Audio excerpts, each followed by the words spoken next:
The draft is just 2 days away, and although the 49ers don't have a pick in the first 2 rounds, there's a lot of questions that we got to have answered, and we're going to talk about those tonight. But really, this show's about giving sincere advice to Brock Purdy and the San Francisco 49ers. And I think that in order for this marriage to work long term, there's some things that the 49ers need to do better to make sure that they take care of Brock Purdy and let the world know that Brock Purdy is their guy. And so we're going to talk through some of those things tonight. There's a lot to talk about. Ryan, I got to pick your brain on a tweet that you threw out there. So we're going to talk about that as well. Make sure you stay tapped in. We're going to get it going right after this.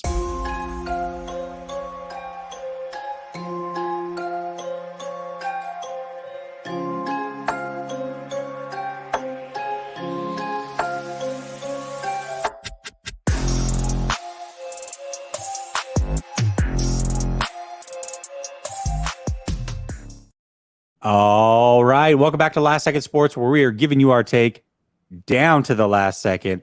And it's Tuesday, but there's no So Real Sunil, so I've got the consistent backup in. I brought in the righty, my guy, Ryan. What's up, Ryan?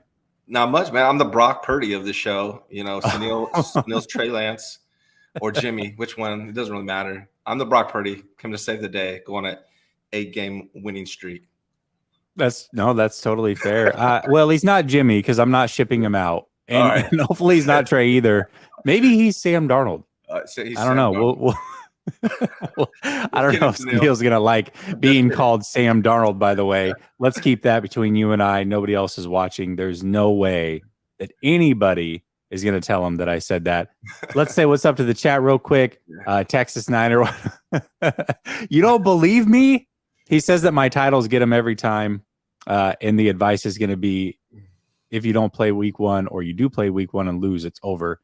No, we're going to give sincere advice. Oh, geez. Wow. Gosh. You know what? This is a perfect show for you and I to do together, Ryan, because I think there's this misconception out there that we don't like Brock Purdy or we don't want him to succeed.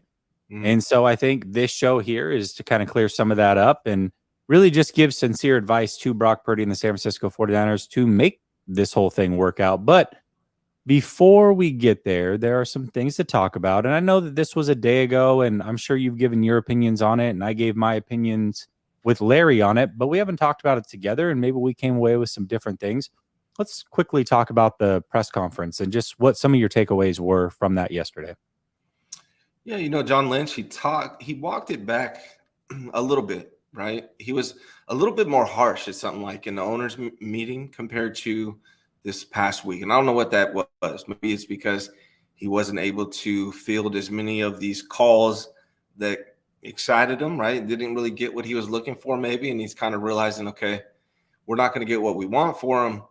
So let me walk this back a little bit. He was a little bit more complimentary of Trey Lance.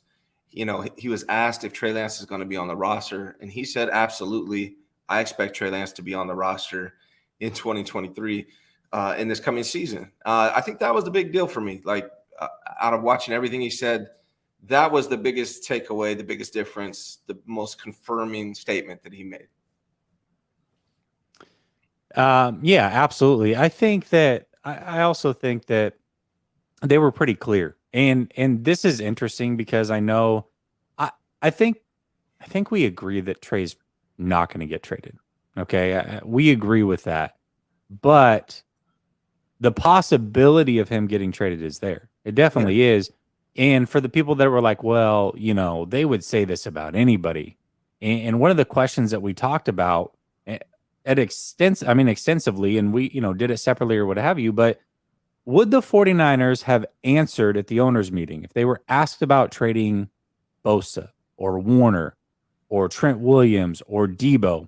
Would they say the same thing? Would they say, well, you know, we would trade each other if the price was right? And I think we agreed the answer to that would probably be no.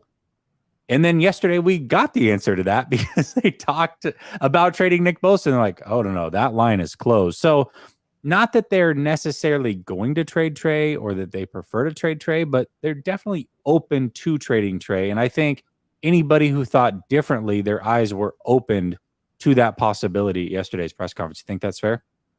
I think that's fair. One thing I will say, though, is that I don't necessarily agree that there's anybody off the table, regardless of what they say.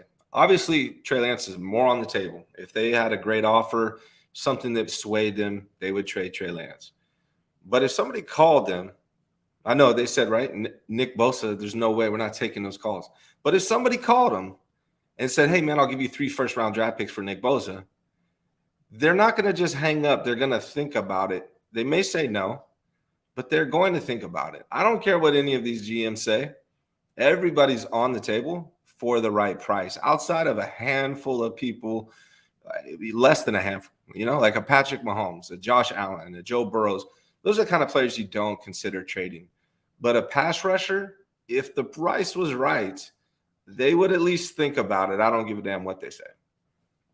Yeah, they would. Yeah, I mean, come on, 3 first-round picks, and they're all this year. Of course, they would think about it. How would you not think about it?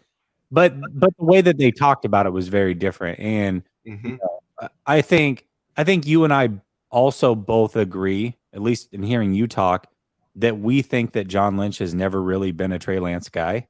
And so every chance he gets, he wants to showcase that and kind of get out in front of the story and, put his 2 cents out there and be in the face of the franchise and the guy that gets most mic time during the offseason. We're going to hear his opinion a lot more than we're going to hear Kyle's or Adam Peters or even Jed York. So can we clarify that? Yeah, go ahead. Yeah. Let's clarify that, because I think that's important that people understand.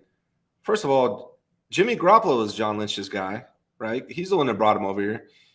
Kyle was out on him before John Lynch was, right? You and I both have sources within the 49ers, different sources, different people that have told us that Kyle Shanahan was the one who wanted Trey Lance. Mac Jones or John Lynch wanted Mac Jones. So those are things I've heard directly from sources within the 49ers. So it's not just us throwing this thing out there. So I just wanted to clarify that a little bit if people haven't heard that.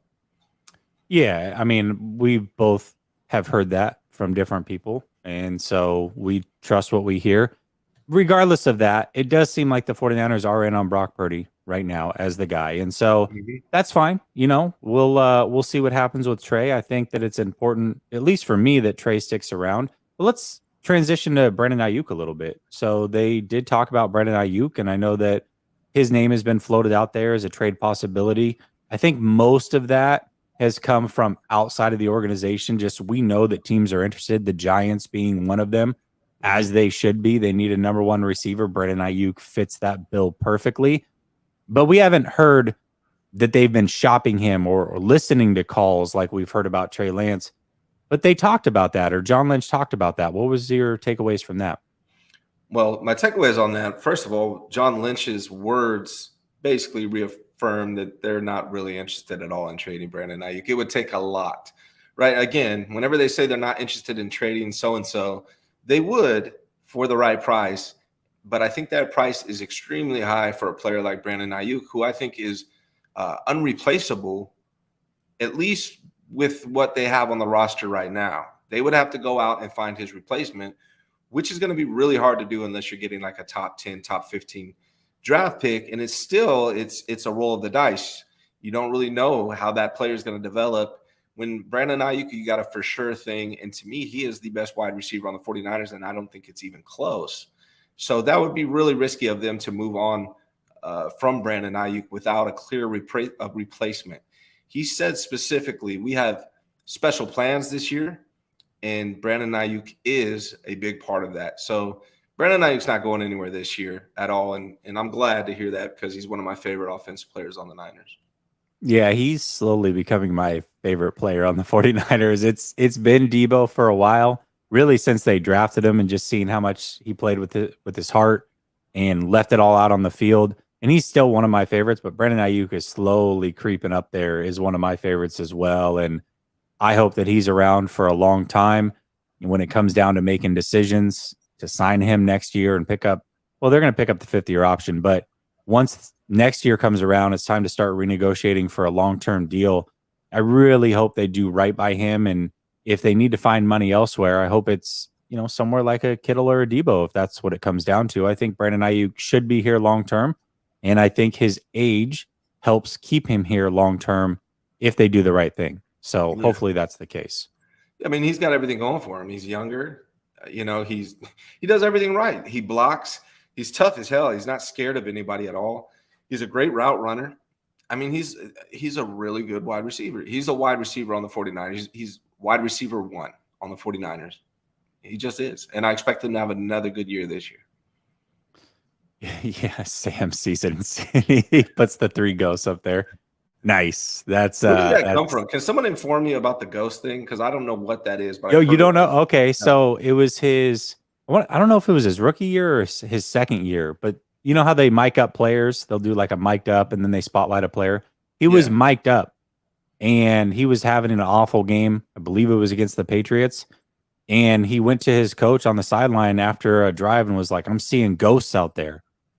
Come on, that's exactly what you want to hear from your quarterback, is that he's seeing ghosts out there. So that's always, no matter what, that's going to live with him forever. So that's a bad clip, but he sees ghosts pretty often because the man is a turnover machine. So I don't think he's ever stopped seeing ghosts. Maybe he's got a sixth sense for ghosts, but he sees them all over that field, it seems like. So can I ask you a question since we're talking about, are we talking about Sam later or not? Wait, no. Go ahead. Yeah, talk about him. I don't have him on the docket. Here's what we've been seeing, that Sam Darnold is going to come to the 49ers and ball out because he's going to play for Kyle Shanahan. I was thinking about that. Like, really, give me one example of a quarterback whose play improved under Kyle Shanahan as head coach. I mean, this one's tough because they haven't really brought a lot of people from outside the organization to start. Like, Nick Mullins was undrafted free agent. Beathard was drafted by them. Jimmy did come from outside the organization. He had a nice little hot start in New England. Obviously put it together for a full season in 2019. I don't know if he necessarily looked better then. Well, think about this. Jimmy coming from New England was a hotter commodity than he was leaving the 49ers. That's true. No, that's very fair. Okay. If that's that's fair. That's totally fair. So I'm just saying there's no evidence to it. Now I understand he's going to have all these weapons on the 49ers, and that offensive system might help him. But there's no real evidence to support that Kyle Shanahan as a head coach is a quarterback, guru that's going to somehow make Sam Darnold a better quarterback. I don't see that. Oh, no. I don't think that. I don't think that at all. I think the argument for Sam Darnold is that he can play his best football here. See, this is the interesting thing, and I've had this conversation, that Kyle Shanahan, when a quarterback is here and in his system with these weapons, these quarterbacks look as good as they're probably ever going to look, but they're not leaving the organization a better quarterback. Right. And it's kind of hard to explain it. So you're like, okay, well, if this guy's playing his best football, he's a better quarterback, right? No, not necessarily. He's just made good for this system. Yeah. And Kyle, I think a lot of that is because Kyle controls what happens pre-snap. And he tells the quarterback, hey, this is what I want you to do. And he makes their job easier. The weapons makes their job easier. And so these players can look their best in this system, but once they leave, they're not necessarily better for it. It's not like they got coached up and became better players. And so I think that's what's happening. And so when you make the argument for Sam Darnold, it's, well, I think he can play his best football here, which I agree with. Mm-hmm. You give him Kyle, you give him all these weapons. I think he would play his best football, but that doesn't make him a good quarterback all of a sudden. Just like Jimmy Garoppolo played well here at times. He played really well. I never thought he was a good quarterback, and there was definitely a lot of arguments and a lot of disagreement there. I still don't think he's a good quarterback, but he played well here at times. And so Sam Darnold, I believe, can do the same thing. Yes, but so the point you made just makes me, and I'm not disagreeing with you. I agree 100% with what you're saying, but the point you just made is what makes me want to see what an elite quarterback can do with this system and with these weapons. And that's why I get frustrated with the 49ers. Absolutely. Steve, are you calling me Manti Te'o? Is that what? Is it? Did you? Is that what just happened? All right, fair enough. That's a really odd comment, I gotta say. But I like it. I mean, it's a little out of left field, but I definitely like it. Okay. Is there anything else that we missed from the presser before we move on? I don't think so, man. I think a lot of it was pretty much stuff we already knew. He did talk about, the quarterbacks. They're bringing in quarterbacks to look at DTR, guys like that, Jake Haener, but they're just doing basically saying they're just doing their homework. He also talked about Brock Purdy. I may not be able to play at all this season. He kind of said that's just like he's being cautiously speaking. I think outside of that, it was nothing really groundbreaking. Yeah, definitely. Hey, if my internet goes, I don't know what's going on with it. We were talking backstage. My internet's always solid as hell. So if for some reason it freezes up, try to take over, I guess. Maybe, you know what? I'm going to remove this overlay in case it happens so you're not like covered halfway by it. We'll do this for the show just to be safe, all right? Gotcha. Well, let's talk about that.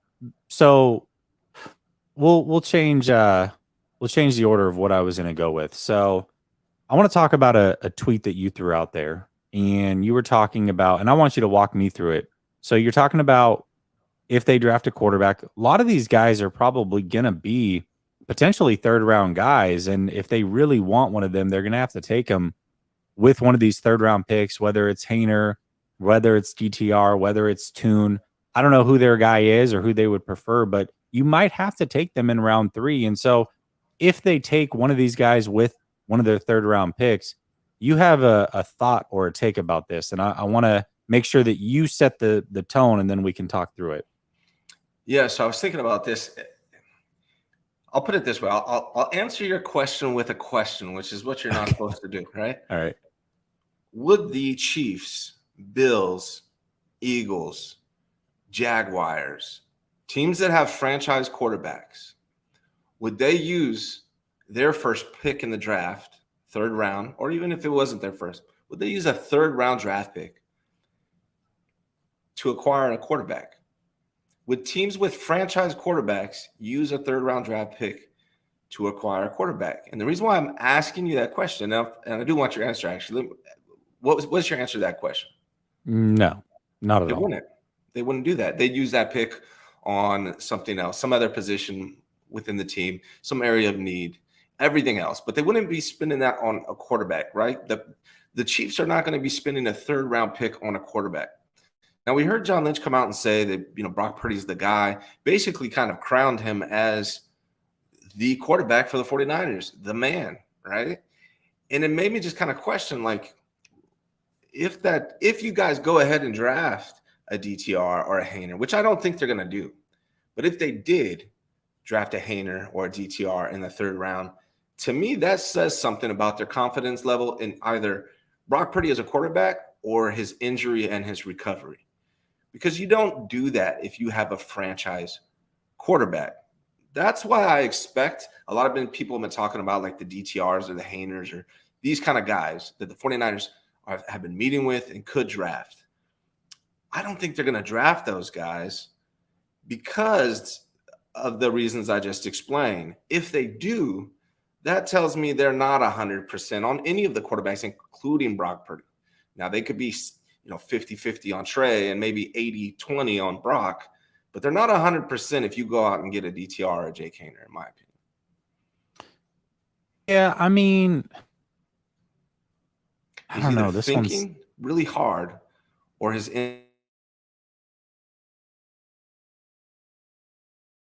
Oh, I lost him. Okay. All right. Talking about my internet going out and then I end up losing him. That's crazy. That's crazy. All right. Can you guys can see me? Just give me something in the chat that says that you can see me. We're good to go. Because my internet was the one having issues. And now he's the one that bounced out there for a second. So I want to make sure we're good. We're good. Good. Okay. All right. You say we're good. We're good. All right, cool. That's funny. That is really funny. My internet was being super sketch backstage. But all right. So I hear where Ryan's coming from. I think it's an interesting thing to bring up. I do agree that they're probably not going to use one of those third round picks on a quarterback. Although I look at it a little bit differently if they did. I think they want a clear backup long term. And let's say they're not fans of, oh, there we go. Let's see if Ryan's good. Was that all that talk about my internet and you leave? Was it me? Yeah. Holy shit. All right. Everybody said they could see me. I was good to go. Yeah.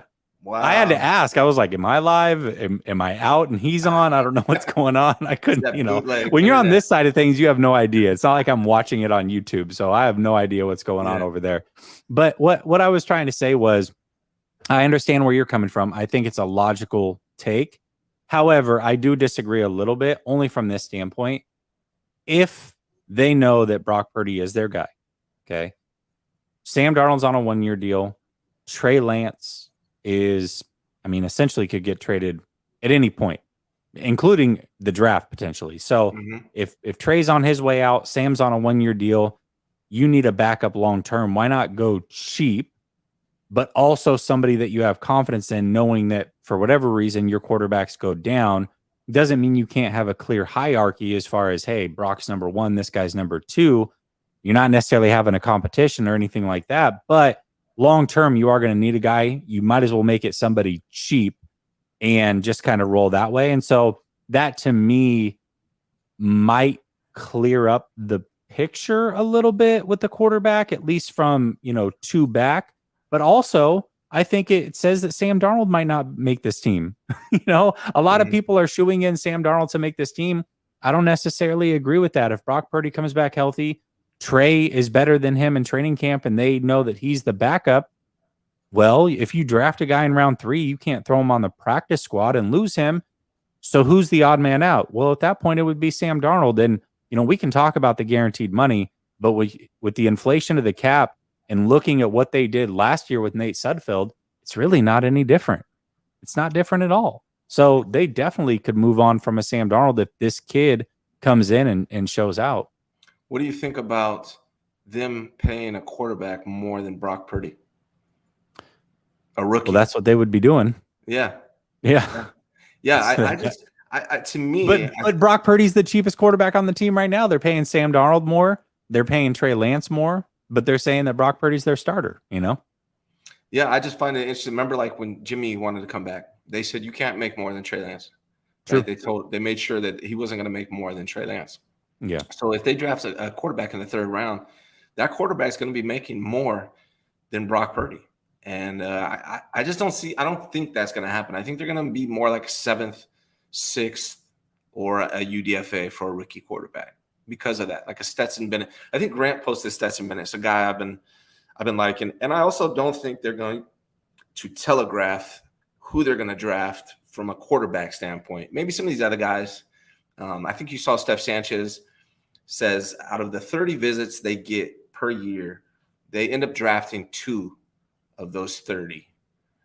So I found that interesting. And they've met with DTR too much for that to be the guy that they're actually interested in. I feel like that's just a smokescreen. And Hayner's personality seemed a little, I don't know if it would be a good fit. Yeah.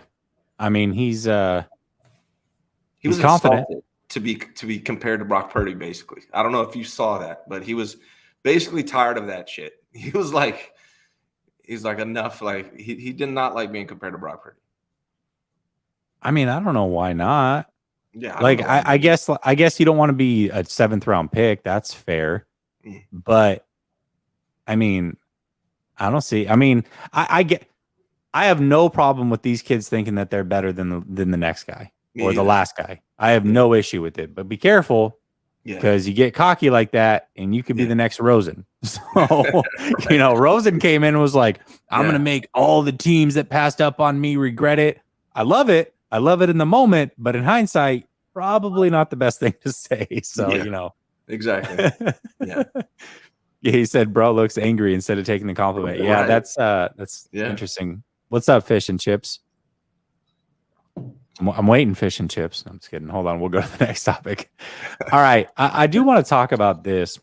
Yeah. And I don't know if you saw this article, but Albert Breer had an interesting take when it came to the 49ers and Trey Lance. And he talked about the possibility of Trey Lance getting traded, but his wording was what I found super interesting. And he basically worded it as if there were 3 teams that have already made an offer, but it's not going to suffice in the 49ers' eyes. And essentially, he worded it saying something along the lines of, we'll see if the Vikings, Titans, and Texans can come up with a better offer. Now, a better offer means you've made an offer or you've talked about an offer. Yeah. So this means they need to make a better offer. So just have you heard that article yet? Is this the first time that you're hearing about it? I did read it, and I think it's interesting. Really, what interests me about that article is because it's so contradictory from what Jason whatever. How do you say his name? Lockenfora or whatever his name is. Yeah. Yeah. So he just put out a comment, or he was on 95.7 The Game. They interviewed him. He basically said there's no market at all for Trey Lance, and that he's a problem. And if there was anybody interested, they would have got rid of him a long time ago because he's a problem, which was just asinine. Nobody has ever said anything about Trey Lance being any kind of problem at all. He was helping Brock Purdy during the season last year. Just perfect behavior. It's just this national media. I tweeted out. I feel like the national media is batting about 15% or shooting 15% from the field, right? They're just off, man. They're just, and it's disappointing because as somebody in the past, I used to look at these guys like these are the guys, man. They know what the hell they're talking about. And they really don't, man. They really don't. You know, I want to talk about this too, and it's unrelated to the 49ers, but ultimately it is kind of related. And it was Florio.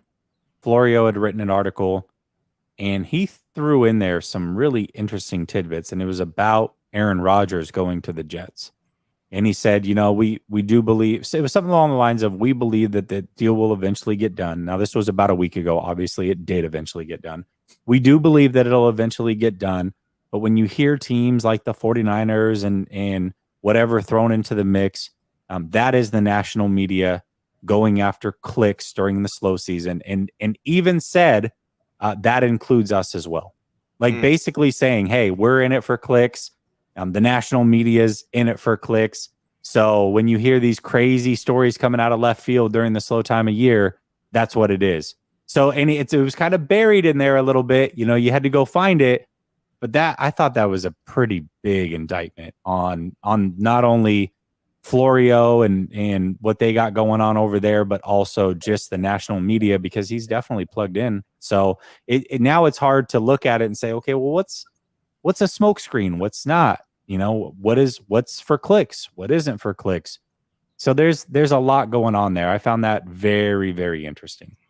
Yeah, and you know, that's the thing is guys like you and I, we want people to watch our shows, obviously, but neither one of us make a living off of YouTube. No. Right? Like, yeah. I have multiple businesses. You have a great income as well. Like, so when we tell you things, it's just that's how we feel. We're not telling it because we're trying to make dollars off it. However, these guys, it's 100%. Their revenue is generated off advertisement that comes from clicks and views. And so you got to be careful when you are who you give your trust to when they're telling you things like that. See, but here's the difference too, and I want to clarify, because we opine, right? Like that's what we do. We give our opinion on what's out there, whatever is being talked about, whatever the topic is. Whenever we get an interview, whenever we see a player gets drafted or signed or traded or whatever, we give our opinions on everything that's going on, and we're doing it from a fan standpoint. Okay. So that's our lane. Now, obviously, we want people to click on our content and watch our content too. But that's very different than if you are a reporter who is supposed to report the news. Yeah. If you're blurring those lines of reporting news and just throwing things out there to get clicks, that's where you can become untrustworthy. Like, I'm just giving my opinion, and my opinions can change based off of new information. I'm willing to be wrong. I'm not worried about that. I'm just giving my opinion in the moment about the things that are happening.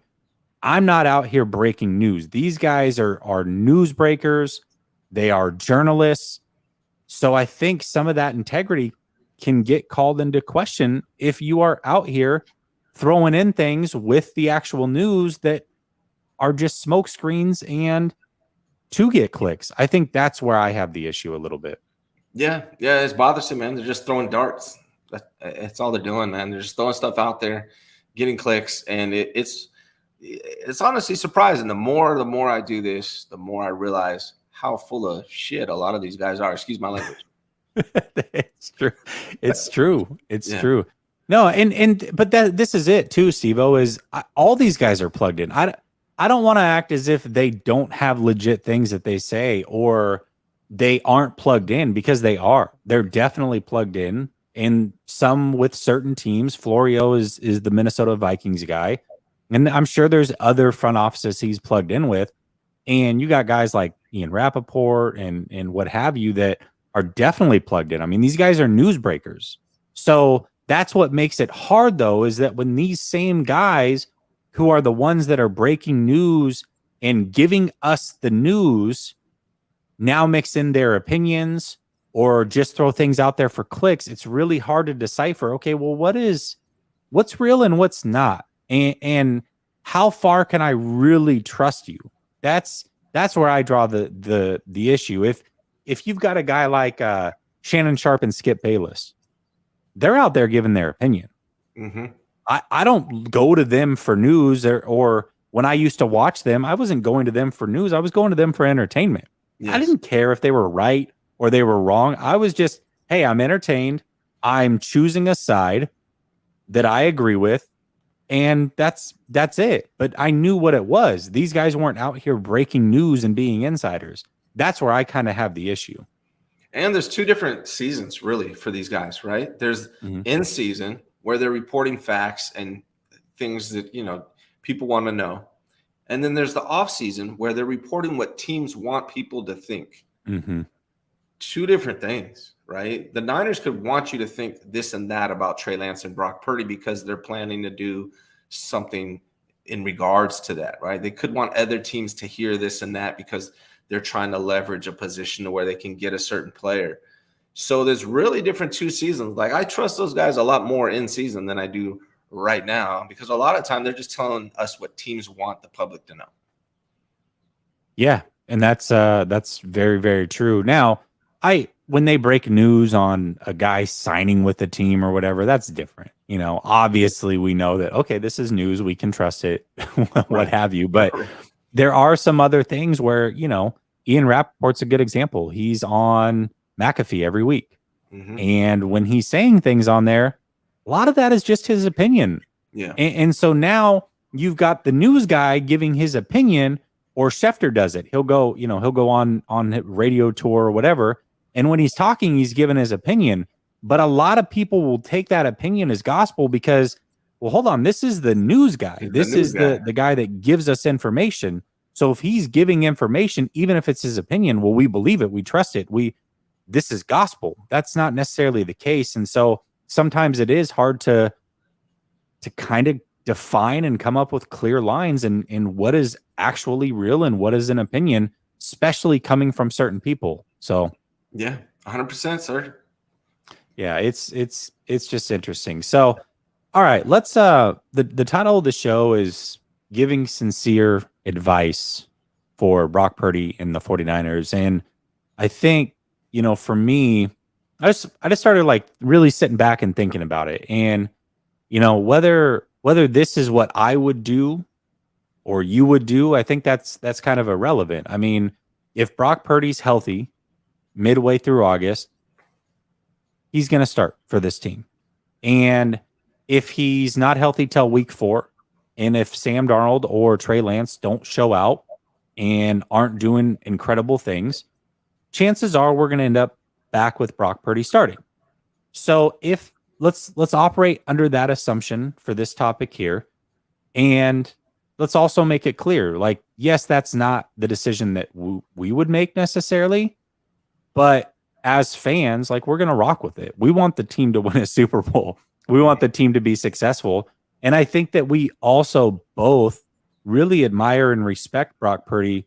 You know, I don't know. I'm not going to speak for you. I know that you do as a player. I do as well. But I also do as just a man and a follower of Christ. Like, that's my jam. So I'm with Brock Purdy. You know what I mean?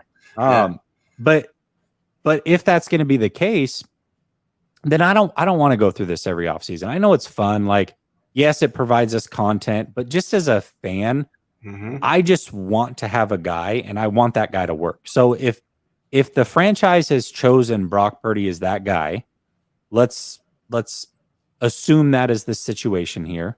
It's going to be Brock Purdy. How do we make sure that this situation we're having now doesn't happen again? And so what advice can we give to the 49ers and Brock Purdy? And I'll let you break it up however you want.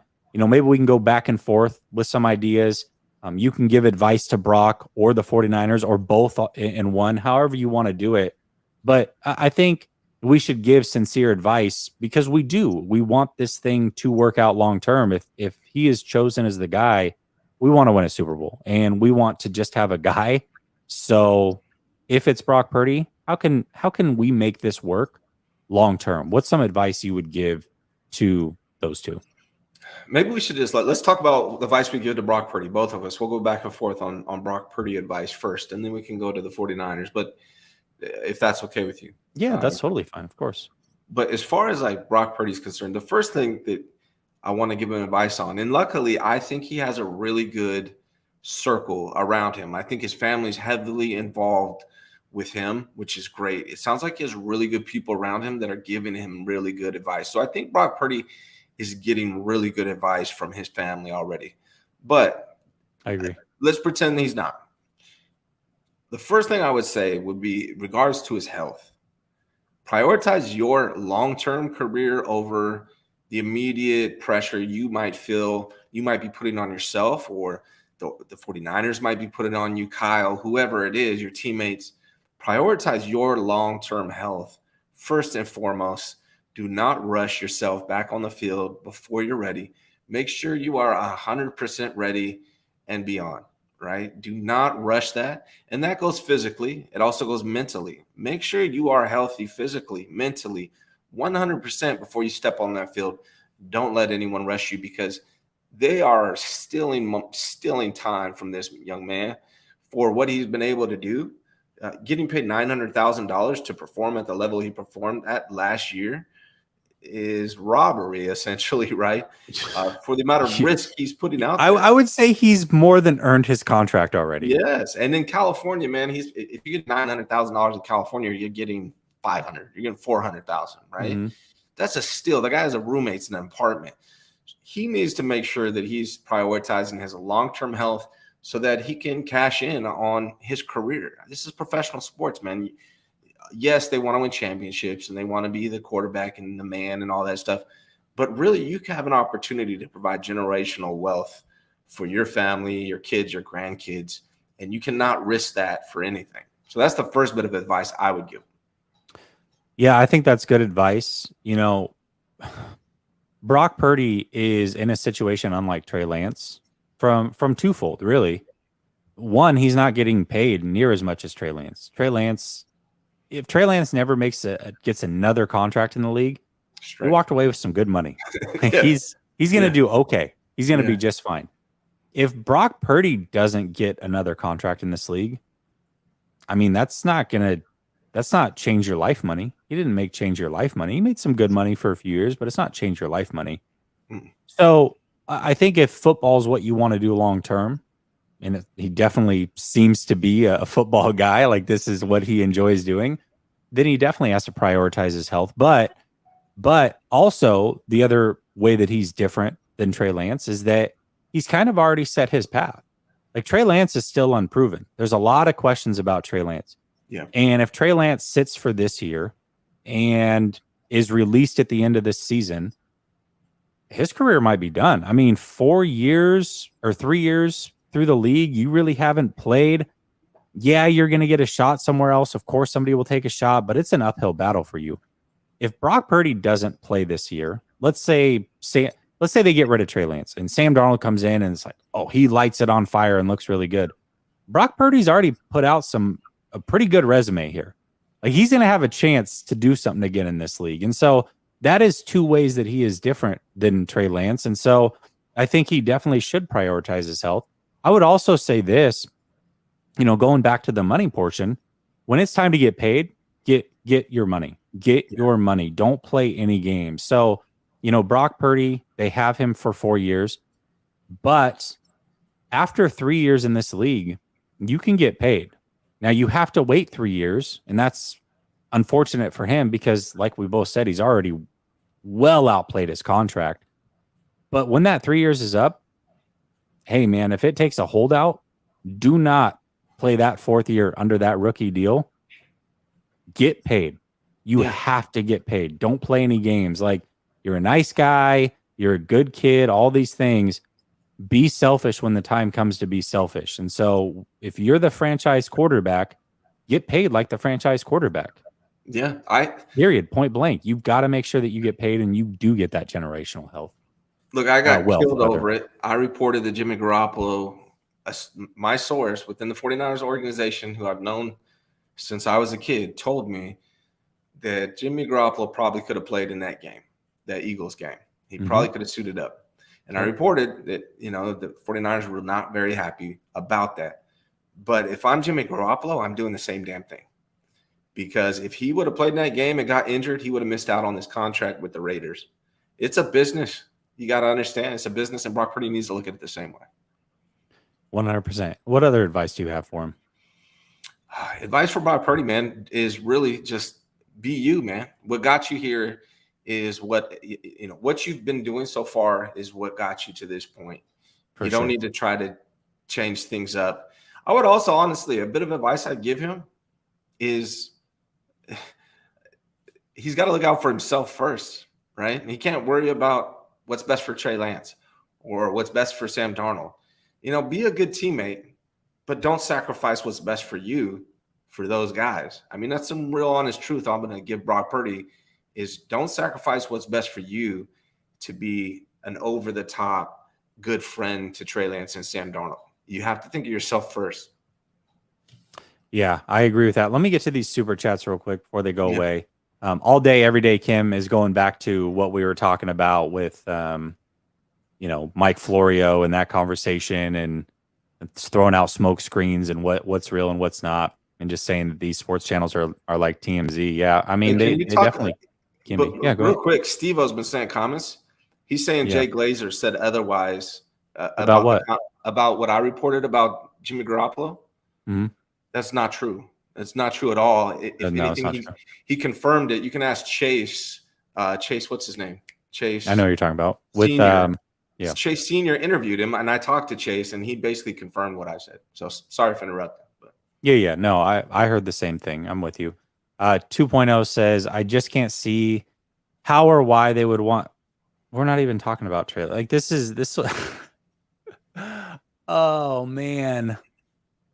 I mean, we're not even trying to talk about Trey Lance. We're trying to prop up Purdy, and it's like the left field hate just blindsides you. All right. I just can't see how or why they would want Trey if they don't believe he's QB1. It's just not worth all the drama. The only drama is here, in the conversation. If Trey Lance is as good of a kid as what people say he is, and we have no reason to believe otherwise, I don't think the drama's with him. I don't think he's the drama. I don't think he's causing any drama. Brock and Trey Lance are not drama. Neither one of them. Yeah.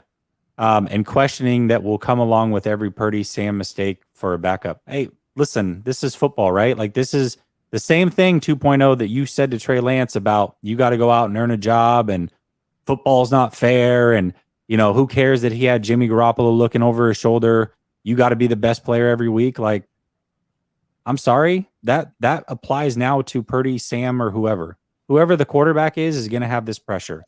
And so if that means Trey is the one that's now doing the peering over shoulders because he's good enough to be the second quarterback on this team or what have you, then that's what it is, man. Like you can't have it both ways, because I know for a fact you were the one saying that, oh, Trey's had a fair shot, and Jimmy being here shouldn't be an issue if he's that good. Well, I'll say the same thing about the other quarterbacks. Corey Matthews says, can either of you explain why Trey gets so much hate from national media?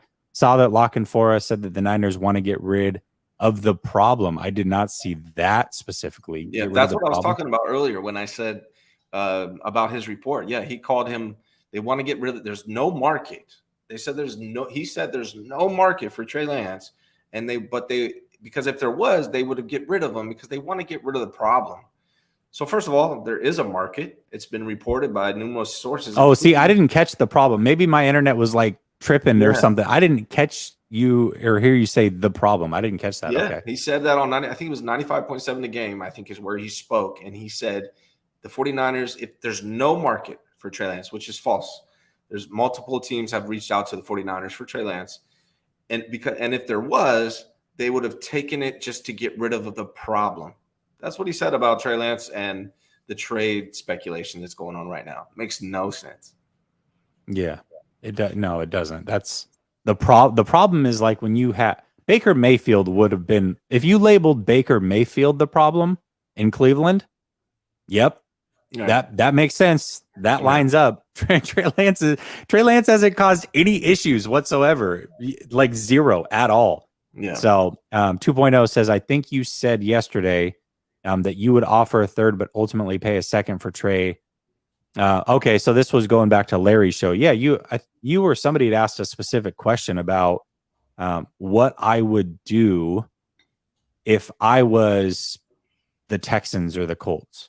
Like, would I draft a quarterback, or would I draft the best players available and go get Trey? And what would I be willing to pay? And I said, yeah, I would offer a third, but ultimately, if I don't like those quarterbacks in the first round, I'd definitely give up a second rounder for Trey, and then draft best player available in the first round, especially the Texans, because you have two of those picks. He says, you don't think one team thinks like you? I think 70% chance he's gone.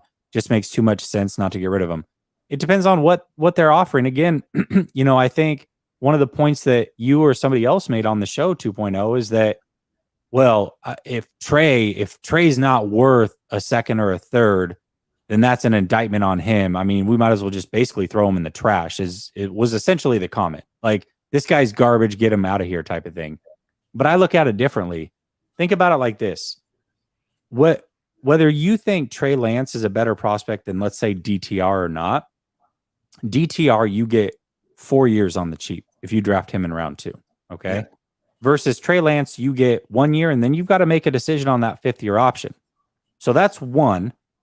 2, right now, DTR would be a hell of a lot cheaper than Trey Lance. And 3, it's the timeline. You have 1 year to figure it out versus potentially 4 years to figure it out. And so that definitely muddies the waters. Like, okay, am I going to pay a lot more for this kid and only have 1 year to figure it out while I'm also in a rebuild, by the way? It's not like I have this amazing team to put around him to really figure it out. Or if, even though I don't like this kid maybe as much, I can save myself a lot of money and have 4 years to work with him and maybe work him through as we're building this team and figure out if he's the guy. So that really muddies up the waters. It's not apples to apples. It's not like you have a chance to draft Trey Lance in round 2 and have him for 4 years at a cheap price versus DTR. That's not the conversation. The conversation is 1 year at a more expensive price versus 4 years at a cheaper price. That's where the issue comes in.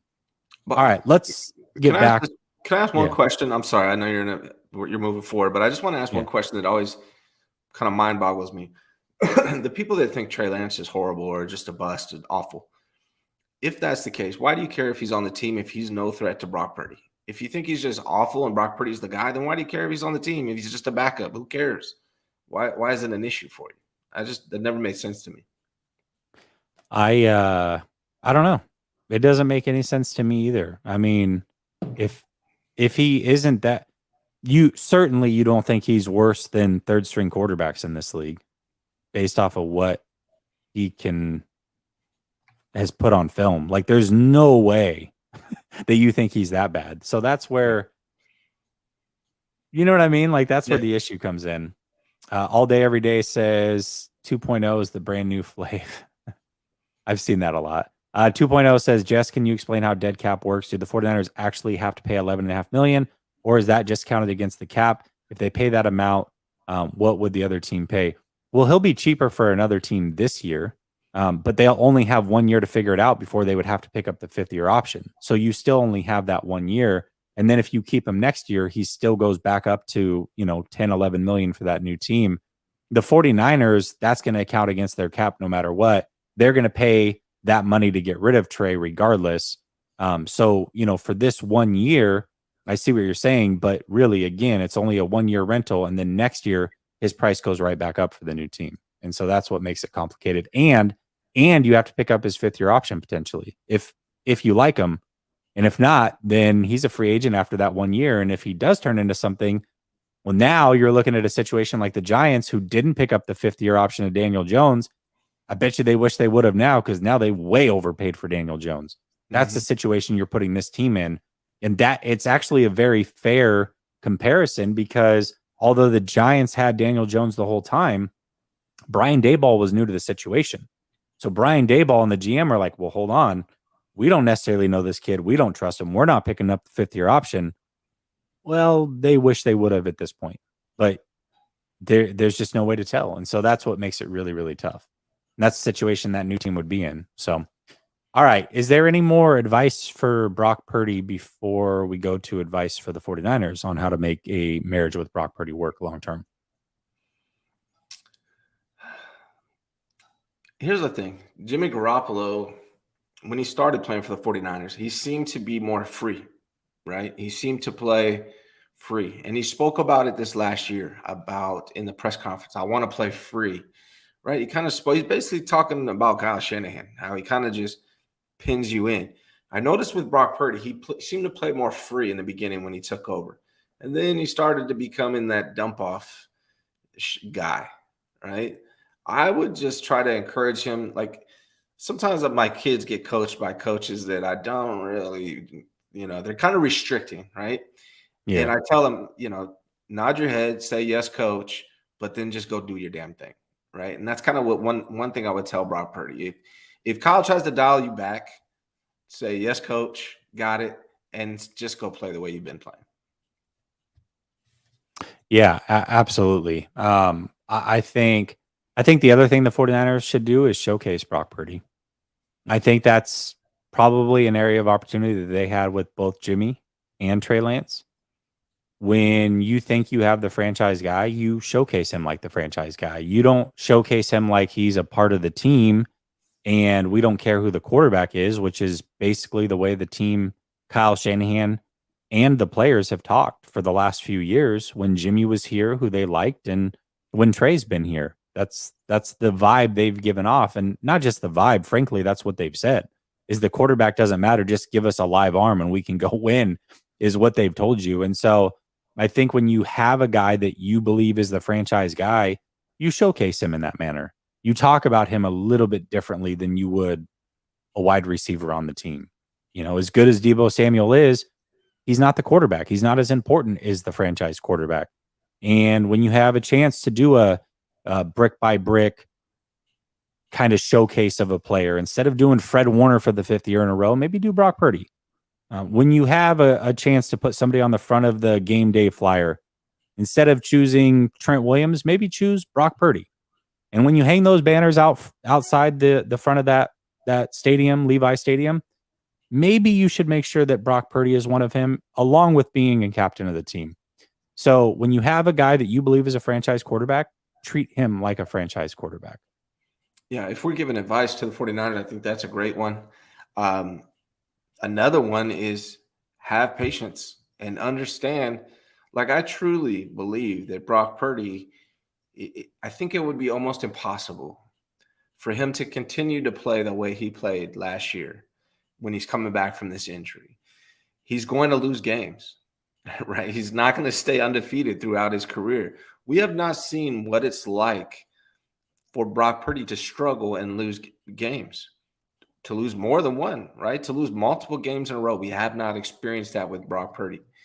Now they got a great roster around him, so maybe it won't happen very often, but it could happen. And the 49ers need to have patience with him. They need to not throw him under the bus if he starts to struggle at any point, because it's natural for quarterbacks to have ups and downs. Athletes in general, they're not going to be – Brock Purdy's not going to be undefeated for the rest of his career. And so the 49ers need to have patience with him and not look for the new booty every time he struggles. That's a good way to put it. Good way to put it. I like that. I like that. Yeah. Hold on a second. I want to see something real quick. Let's pull something up because I see something in the super chat, or coming from super chats, and I want to see if I can talk about this with actual relevancy versus talking randomly about things. All right, I'll find it here in a second, or try to. But I would say the other piece of advice that I would give is kind of going back to the coaching thing. You know, you talked about it from a Brock Purdy remaining as himself and working through all of that. And I think that Kyle Shanahan, when you get in front of that hot mic after a game and your franchise quarterback maybe doesn't have the best game in the world, you don't have to show that to the media. You don't have to answer everything honestly. You don't have to say, well, I wish we would have seen better on this play and there's things he needs to improve. And, yeah, he made a mistake here. You don't have to say those things. As a leader, you should always praise in public and then have those tough conversations in private. That's the way that I always saw a leader. And so I would hope that Kyle Shanahan would change up a little bit, and he's done this with all of his quarterbacks, including Brock Purdy. I mean, when he talked about the injury, I believe that the reason Brock Purdy got injured is because he didn't step up in the pocket and held the ball too long. But that's for me to think. You don't, and even if you think that, Kyle, you don't say that openly in a press conference. Right. Like you and Lynch are up here saying, we like him. He's the leader in the clubhouse, all these things. Fast forward a month and now he's your franchise quarterback. Fast forward a couple more weeks. We get to the press conference yesterday and you're not even interested in Lamar Jackson because you've got your guy, your franchise guy. Then you can't say things like that about your franchise guy. You don't say that he got injured because he made the wrong play. No. You don't need to do all that, man. You either take the blame or you just kind of leave it as a neutral thing. There's nothing wrong with leaving it neutral and saying, yeah, it was unfortunate. We thought we had a great play dialed up and, it's a play that happens on a regular basis. Every game a quarterback gets his arm hit. Unfortunately for Brock, it turned out to be a little bit worse, but we're good. We're moving forward. He's our guy, what have you. You can answer that in a multitude of different ways without throwing him under the bus. So if he is the franchise guy, then talk about him in a much more positive light than just a normal everyday quarterback. Yeah, so you bring up a good point. So I've been coaching for over a decade now, basketball, and I have like this philosophy, right?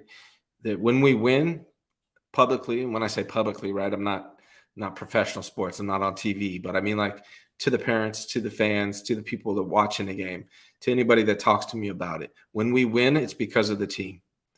When we lose, it's because of me. Now, to the team directly, I might talk to the players directly. Hey, you got to do this and this better. This is how you improve. But whenever I'm talking to anybody that's not on that team, I'm putting all the blame on myself, whether I believe that or not, because that's what I believe leaders need to do in those situations. Yeah, absolutely. Is there anything else that you want to add? No, man. I think we got it, man. I think we gave some good advice. I would say this too is don't muddy the waters behind him. Like make sure there's a clear hierarchy. Once he's earned the job, it's his job. You don't have to bring in a guy to compete. I know you want to compete at every position every year. Make sure there's a clear hierarchy. There's a clear 1, 2, and a 3 behind him, and any competition is happening for that number 2 spot, not that number 1 spot. You know what I mean? Make sure that's very, very clear as well. I will say I think the 49ers are jumping the gun on both Brock Purdy and Trey Lance. But if that's what you guys believe, if you believe that this is your franchise quarterback, I think it's too early to determine that. But if that's what they believe, then they need to get behind him and run their team accordingly. Yeah, 100%. 100%. Of course, I didn't find what I was looking for because Twitter sucks. But at any rate, I think we did a good job giving some sincere advice to the 49ers and Brock Purdy to make sure that this marriage lasts a long, long time. You agree? Yeah, I think so. All right. Let me get to these super chats real quick. Got that one. 2.0 is responding to you when you said, what does it matter if Trey's here or not if you don't think he's good? He said, Ryan, I mean, where do I start? We paid Trey $25 million per win at this point and gave up 3 first rounds. I have nightmares thinking about the 2 rings we could have had if we used that in other ways. So you haven't denied that this is Flav, and I really believe it based on your tweets. I could be completely wrong, but I'm assuming you think Jimmy Garoppolo would have won Super Bowls. That's what really makes me think this is, in fact, Flav. I think this is funny, man. Look, it's not your money. It's not my money.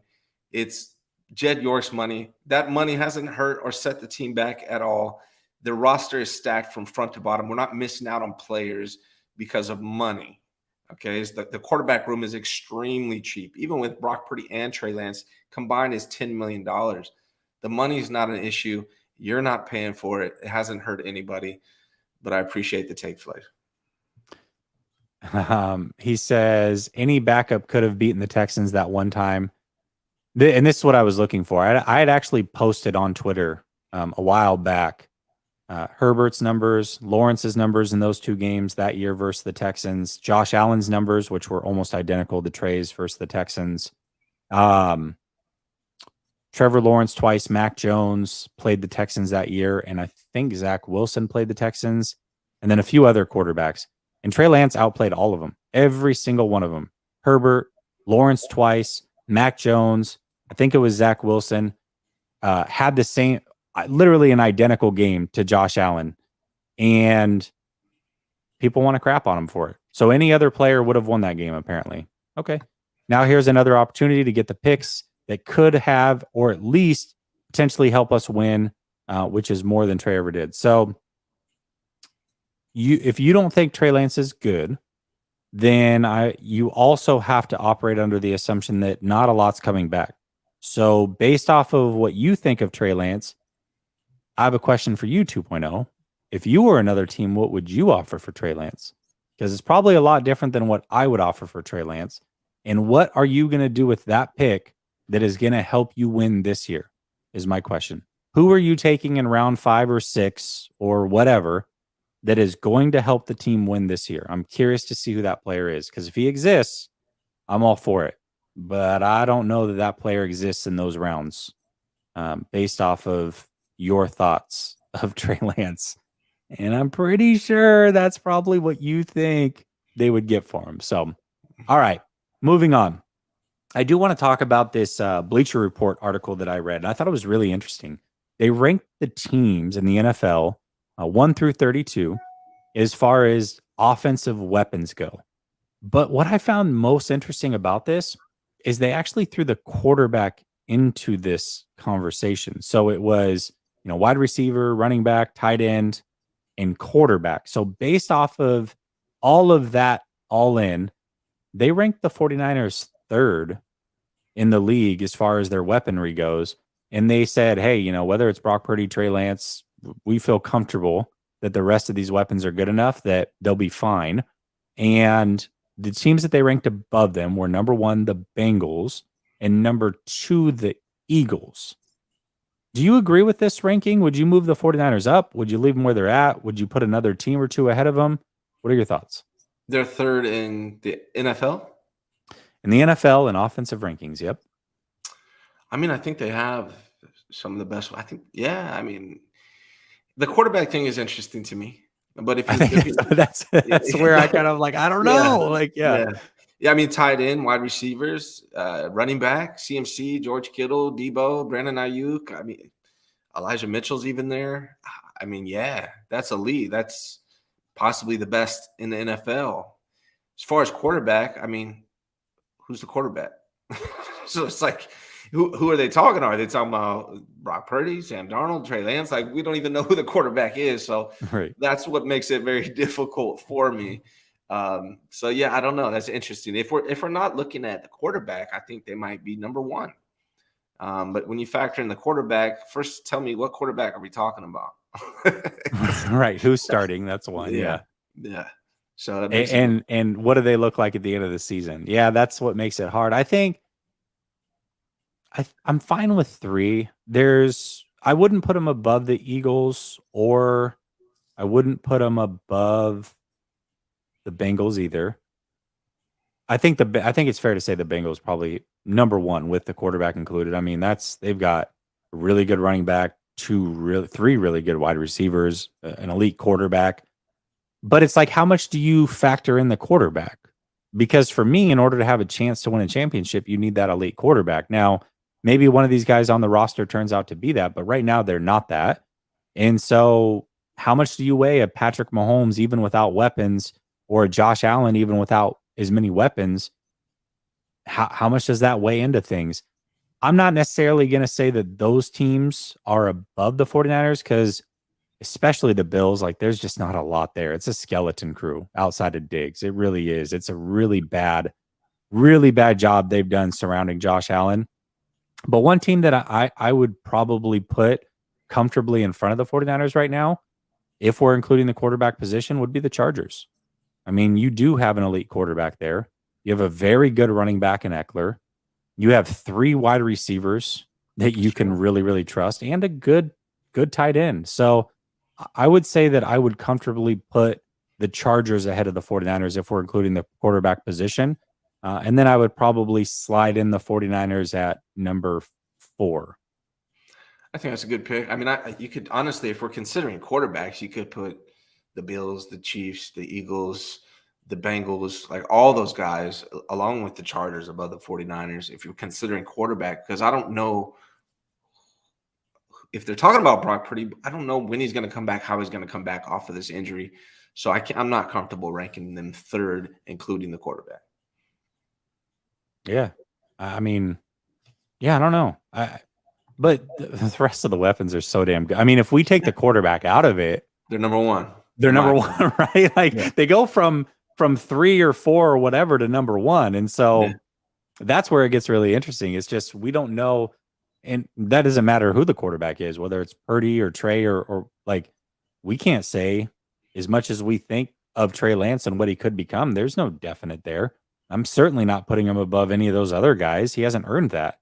Brock Purdy did really well, but he hasn't been in the league long enough to say that he's better than any of those guys, especially because he doesn't have the stature and some of the innate physical abilities that some of those bigger, faster, stronger players have, that also have all the elite decision making and accuracy and whatever else that you're looking for, and mobility. So it's really hard to quantify the position that we think is the most important, and how much does that overcome or outweigh some of these other positions that are elite for the 49ers. Definitely. Yeah, absolutely, man. Man, the super chats are coming for you, Ryan. Get ready. Yeah, I'm ready. I like you. Compton TJ says, Ryan, I've noticed you love to bring race into the trade discussion all the time. In my opinion, it's because you don't have stats to back up your opinions, but I'd be willing to bet that if Trey was Mac Jones, you'd be calling him a bust right now.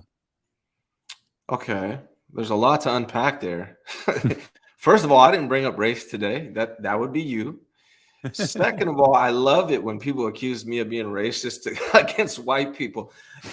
If I took off my shirt, man, it'd be pretty obvious to you that I'm one of the whitest people there is. Accusing me of being racist towards white people is hilarious. So that's the other thing. My favorite quarterback is Steve Young. I think he's Caucasian as well. Look, man, if people ask me about race, I'm going to tell you the honest truth about it. When I get asked about it, I'm going to give you my honest opinion about it. And that's what I do. I don't love bringing it up. It's not something that I look forward to. I try to avoid it, to be honest, because I get crazy people bringing it up. Now, spend another $10 and tell me who brought up race today. Golly. Hey, listen, if you want to bring the heat, expect the heat back. That's totally fair. I think the other thing, though, is that you have a unique perspective on just race in general. Let's take football out of it. Let's just remove football for a second. you have a unique perspective on racial biases and all these other things, knowing that you have kids that are mixed. So I think that you understand it from maybe a different standpoint than others would. And I think that's fair to say. To be honest, I've never been accused of being racist in my life until recently. Now people accuse me of being racist against white people. It's the craziest thing. But I've never been accused of being racist in my life by anybody until now. These weirdos accuse me of being racist towards white people, which I think is hilarious. But I will say, after being married to a black woman, she's half black, for 21, 22 years, it has opened my eyes to things I never understood before. And I promise, if you don't have somebody in your close family that goes through those things, you don't know what the hell you're talking about. You're just ignorant to it. And you've heard of the expression that hurt dogs howl. If this doesn't pertain to you, if race or racism doesn't pertain to you, then why are you worried about it? Yeah, I agree. 2.0 says, if I'm the Texans, I would trade back with Atlanta, number 8, get pick 44, plus either first, second, third next year, get a stud at 8 and 44, and send 44 to San Francisco for Lance, a third and a fifth, spend a pick on him, easy. But that doesn't line up with the way that you talk about Trey Lance. You literally have been in my comments 2.0 on a video that was posted and come back into the comments and said, you called him trash. If you can correct me, you don't need to use a super chat, but I'm pretty sure the exact phrase that you used was he was trash.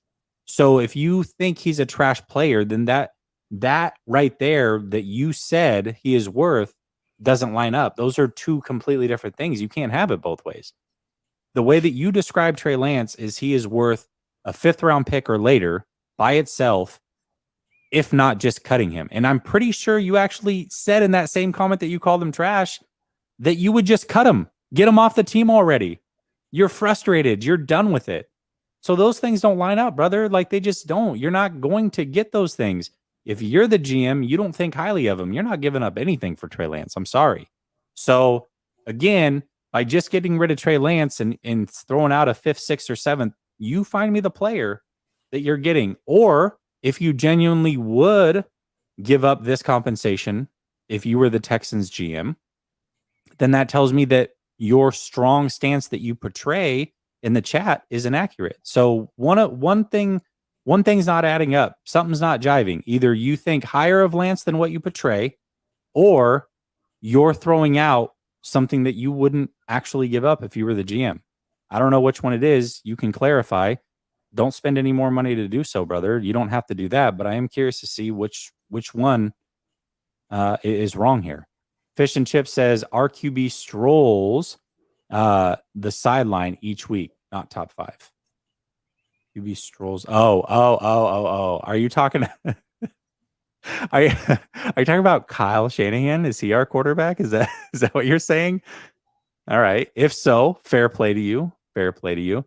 Compton TJ says, damn, why are you getting so defensive about me insinuating you're racist? Hurt dogs howl, I guess.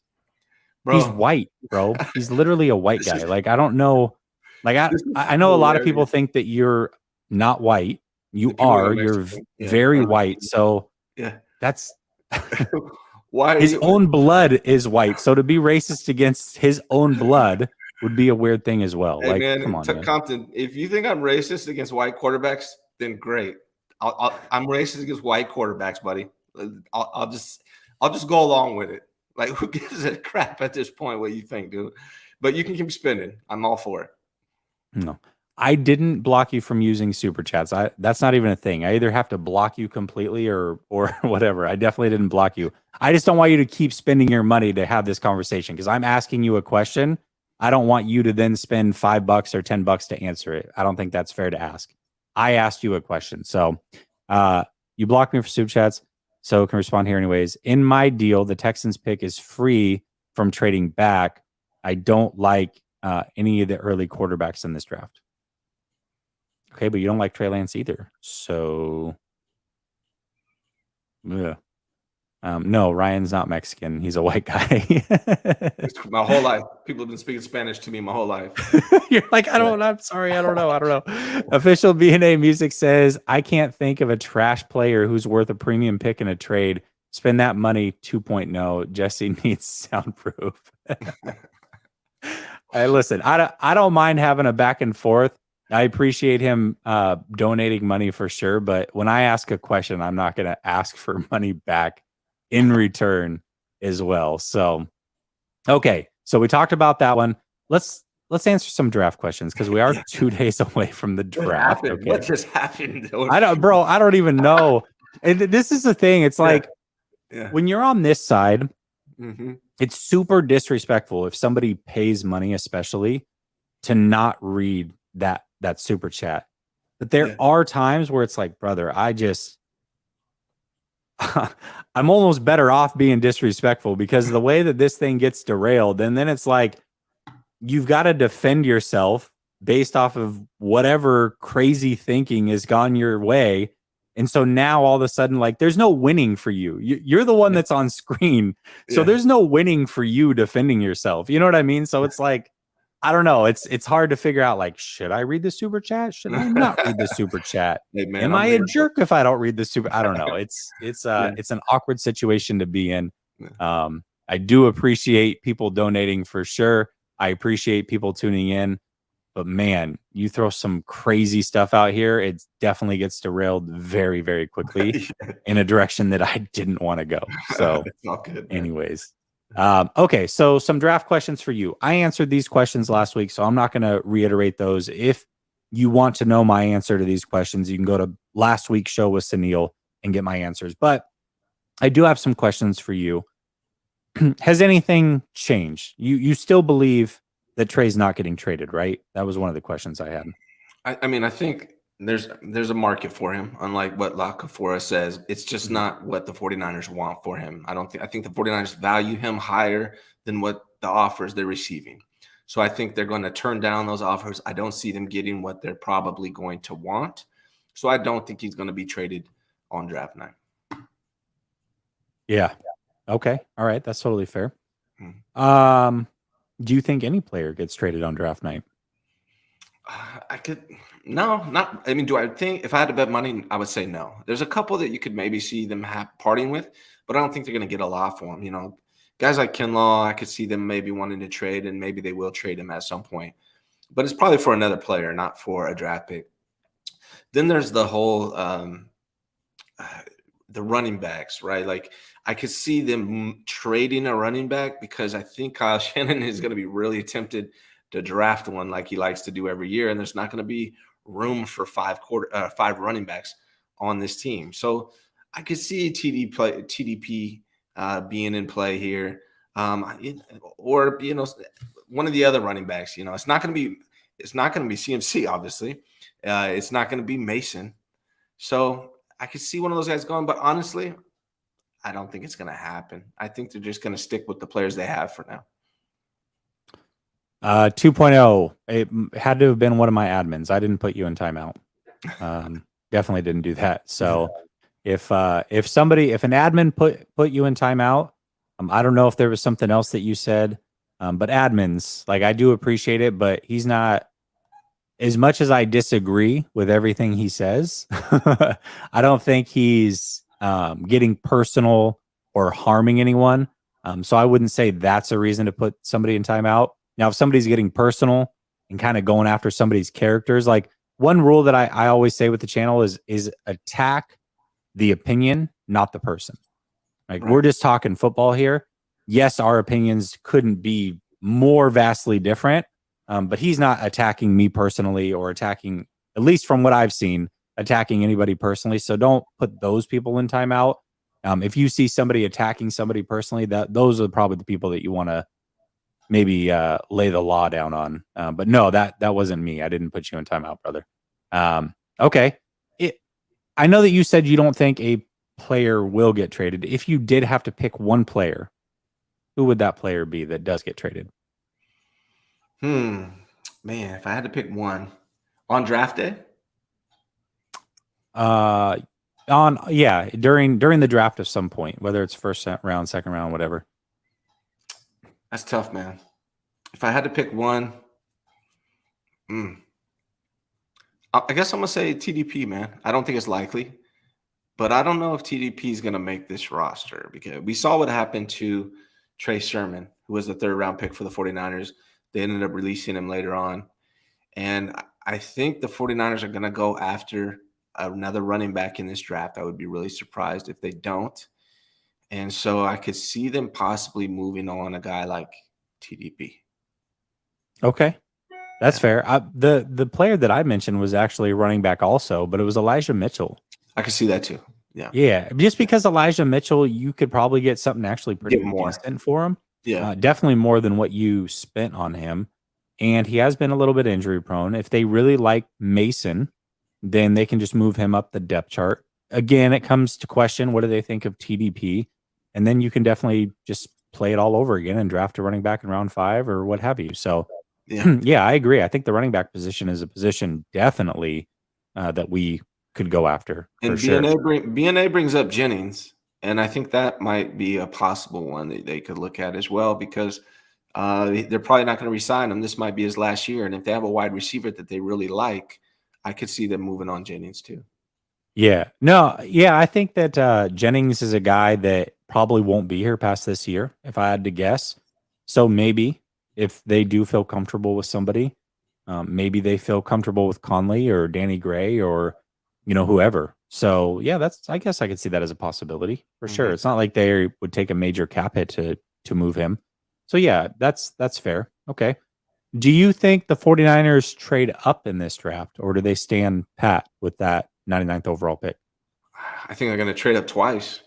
I do. Okay. I don't, and it's probably not going to be anything crazy. Right? It might just be like 5 spots or something like that. They might see a guy that they've really been targeting that they want that's still available, and they might package a couple of picks to move up because I don't see them drafting 11 players. I don't see that happening. I think 8 or 9 is more realistic. So I can see them bundling a couple picks to move up a few spots. I think that is going to happen. If I'm betting money, I think that is a trade that we will see. I think we could see 2 of those.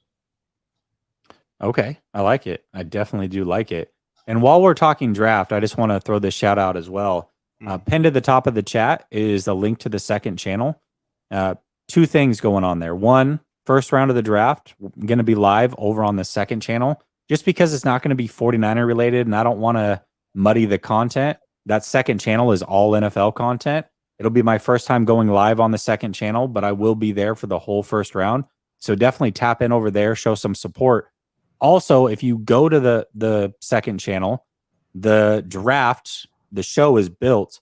If you click on the chat, pinned to the top, there's a link that you can fill out who you think the top 10 draft picks are going to be. And if you get the players right, not necessarily the team that they're going to, because trades can happen, but if you get all 10 players right in the order, I'm giving away $100 to the first person that gets all 10 players right. So, boom, money. Yeah, definitely. So go check it out. Subscribe to the second channel. Come hang out with us on draft night and just tap in. It'll be a lot of fun. Not a lot of pressure because it's not going to be 49ers. And we can just kind of talk about the rest of the NFL and the teams that are going in there. And then, definitely talk about the 49ers a little bit. But we can just kind of sit back and enjoy the draft and do it as a community. So definitely tap in over there. Okay. Last question I have for you around the draft. What position do you think they draft first? So to me, it's going to be either offensive line tackle. It's going to be tackle, tight end, or edge, or safety, right? I guess there's 4. Tackle, tight end, edge, safety. Those are the 4 positions I really see them going after early. The position I hope it is tackle. I think that's actually what they're going to go for first.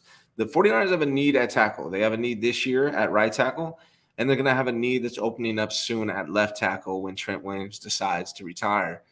They really got to start prioritizing that. I think the first pick in this draft for the 49ers is going to be a right tackle, and I think the first pick next year for the 49ers is going to be a left tackle. So I'm saying tackle. Okay. I like it.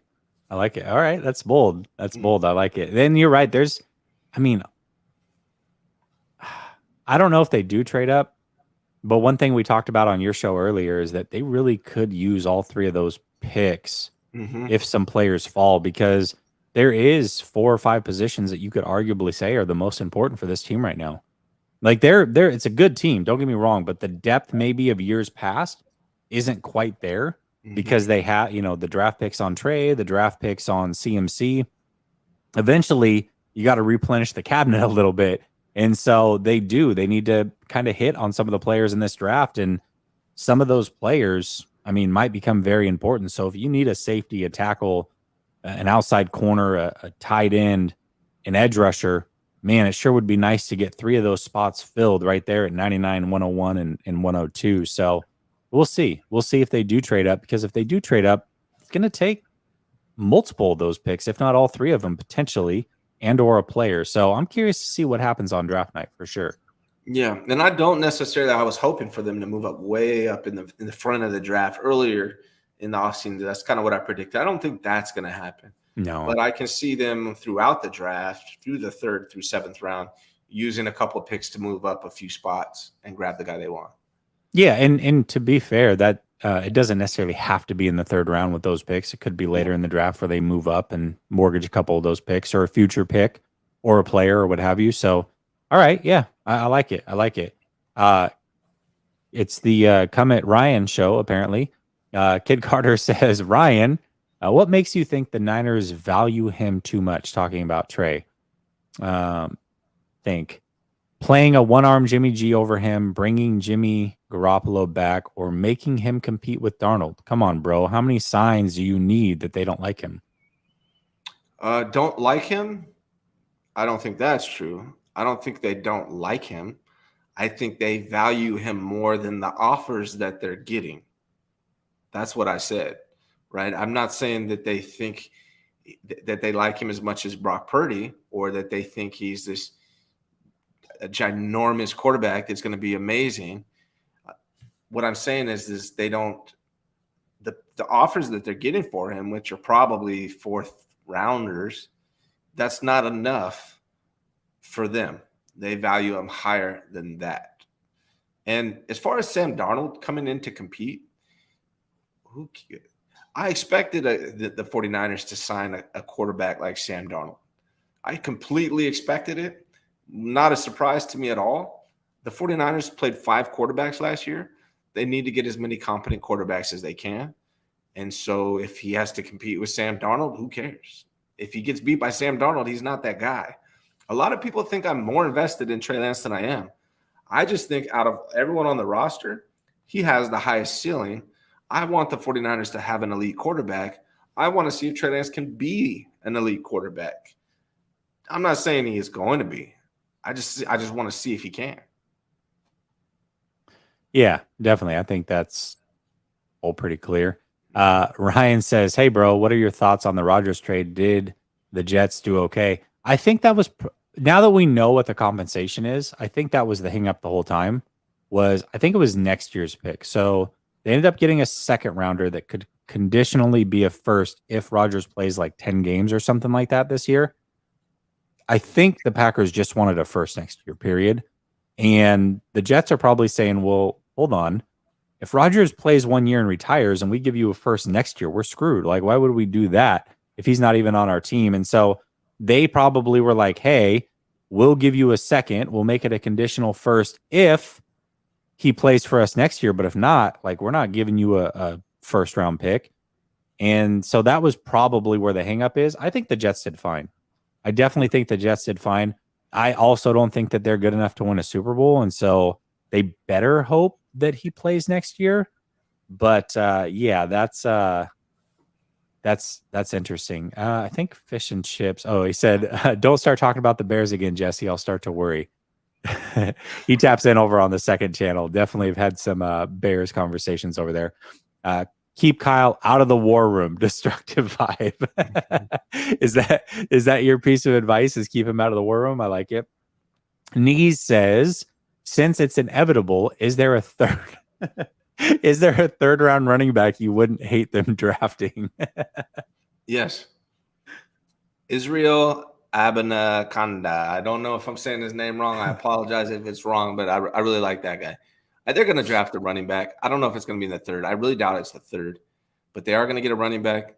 They're probably going to draft a wide receiver. I could see those 2 picks coming, and a lot of people that's not really on their radar. But Israel is one player that I really like. Yeah, I've put 0 effort into the hold on, my light went out here. Hold on. Oh, it just died on me. Oh well, here, let me turn this one up. I've put 0 effort into these a lot of these players, especially running back, because we are so late in the draft. Yeah. I've definitely scouted the top quarterbacks in the draft because I wanted an opinion on who should go first. I've scouted some players that I think would be nice for the 49ers, but I really haven't put in the effort for me to answer the question. So I apologize, Knees. But good question. I'm glad Ryan had an answer to save me there. Kid Carter says, I don't know. They got Purdy with the last pick of the draft and clearly think he's better. I'm not sure they value you more than what they could get, assuming they could get any draft pick. They don't value me? Dang, sad. I hope they don't value Ryan. I don't know what Ryan brings to the 49ers. They should value me, Jesse. But as far as Trey goes, they've already got, I mean, if we're to believe, there's a lot of reports out there that they've gotten offers. We've heard multiple teams. John Lynch said it. It's true. Yep. We've heard the Texans from multiple people. We've heard the Colts. We've heard the Bucks. We've heard the Titans. Who else was on that list? There was another team that I'm forgetting. So yeah, I'm sure teams are willing to give something. I mean, trust me, if the 49ers were willing to just give Trey away, there's probably 20 teams that would give a 5th round pick for him right now. Wait a second. I'm putting something together here. Kid Carter said, value you more. 2.0 goes on and says, value him more. Are these two the same people? Are you correcting with your other account? What's going on here at 2.0? I don't think so. I think he was probably seeing if his super chats worked again. Oh, gotcha. He said I got you, Kid Carter. Oh yeah, Colts, yeah. Tampa. There we go. Yeah. Jesse values Ryan about $60 worth of super chats tonight. I value Ryan a lot. And definitely his presence. People have paid to hate on Ryan, apparently. Official BNA Music says, the same people who celebrated keeping Jimmy because they didn't trust Brock as QB2 last year are now screaming big cock Brock after he got a fair opportunity. Meanwhile, they also say Trey 6 after 3.25 games. Sucks. Yeah. It's... or Trey sucks is what he probably meant. Yeah, it's true. 100%. Because I can tell you that some of these people with the super chats tonight definitely were saying we should be thankful that Jimmy's here as soon as Trey got injured. So, hey guys, I put a picture of Jimmy in front of an MVP sign on my Twitter tonight. I'm predicting Jimmy Garoppolo MVP of the NFL this coming season. So you can take it a little easy on me. And he's Caucasian. He's Italian, though. Does that count? Yeah. Oh, I don't know if that counts or not. I don't know what the rules are anymore when we're hating white people. I don't know if that counts or doesn't. I'm not sure. Really confused. Yeah. All right. Well, what do you have coming up this week, Ryan? All right. So you were on the day. Friday, I'm going to have somebody on at noon. I don't know who. I forgot who it was. Wayne Breezy Sunday. So I just do a show on Tuesday at 10 a.m. I have usually 2 guests. A show on Friday at noon. I usually have 2 guests. And a show Sunday, I have 2 guests plus a call-in show. That's my schedule every week. Different guests. Try to get the best guys I can. Guys like Jesse, who I had on today. Nice. Well, link to his channel is in the description. Make sure you go show him love, especially those of you that hated on him. You can go hate him over there. Yeah, I'm sure he'll take it. All views are good views. Send me $10 super chats. Tell me I hate white quarterbacks and send me $10 constantly. I would love it. I don't know. Maybe if he's earlier in the show, or if he's talking to somebody else. I did bring up Daniel Jones, but not in the reference to saying that I would give Trey Daniel Jones money. Let me clarify. I said that if you trade for Trey Lance, you have to make the decision after 1 year whether you want to pick up the 5th-year option. And if you don't, and you let him play again next year and he balls out, then you have to give him Daniel Jones money and forego the 5th-year option, which is something you definitely wouldn't want to do. So, yeah. Knees says he's coming for you, Ryan, as well. Light the beam. He's giving you the gonna shut that beam off, man. Shut that beam down. We're turning off the power at Golden One. Why is your stadium called Golden One? That should be the name of our stadium, right? It's kind of tricky, right? The wording of your stadium, Golden One, and Golden State is gonna go up in there and win. Kind of interesting.